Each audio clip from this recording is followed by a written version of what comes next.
ஆரோக்கியக்னியோட இந்த எபிசோட்ல கல்யாண சாம்பார் சாதம் எப்படி செய்யறதுன்னு பார்க்கலாம் வாங்க. எண்ணெயில கடுகு, குண்டு மிளகா, கருவேப்பிலை எல்லாத்தையும் சேர்த்து நல்லா வதக்கிக்கோங்க. தேவையான காய்கறிகள் சின்ன வெங்காயம், கேரட்டு, அவரைக்காய், கத்திரிக்காய், உருளைக்கிழங்கு, தக்காளி எல்லாத்தையும் சேர்த்து நல்லா வதக்கிக்கோங்க. கொஞ்சோண்டு மஞ்சத்தூள், தேவையான அளவுக்கு சாம்பார் பொடி எல்லாத்தையும் நல்லா சேர்த்து வதக்கிட்டு ஆல்ரெடி சுடு தண்ணியில் புளி கரைச்சல் எடுத்து வச்சுருந்தேன். அந்த புளி கரைசலை இதோட சேர்த்து விட்டுக்கலாம். தேவையான அளவுக்கு தண்ணி விட்டு நல்லா சாம்பாரை கொதிக்க விடுங்க. இப்போது சாம்பார் கொதிக்கிட்டும், நம்ம அரிசி எடுத்து வச்சுக்கலாம். அரிசியும் பருப்பும் ஒரு அழாக்கு அரிசிக்கு நான் அரை அழாக்கு தோலம் பருப்பு எடுத்திருக்கேன். அதே மாதிரி ஒரு அழாக்கு அரிசிக்கு 2 கிளாஸ் தண்ணி அப்படின்னா 4 கிளாஸ் தண்ணி வேணும். ஸோ 2 மடங்கு நல்லா குழைய வேக விட்டு எடுத்துக்கோங்க.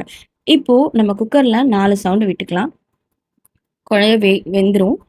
இப்போ பாருங்க அரிசி எவ்வளோ அழகாக வெந்திருக்கு அப்படின்னு. இப்போது இந்த கொதிக்கிற சாம்பாரில் இந்த வேக வச்ச குழஞ்ச அரிசியை எடுத்து சேர்த்துக்கோங்க. அரிசியும் பருப்பையும் சேர்த்து கொஞ்சம் கொஞ்சமாக கலரி விட்டுட்டே வாங்க. கொஞ்சம் கொஞ்சம் அப்பப்போ நெய் விடுங்க.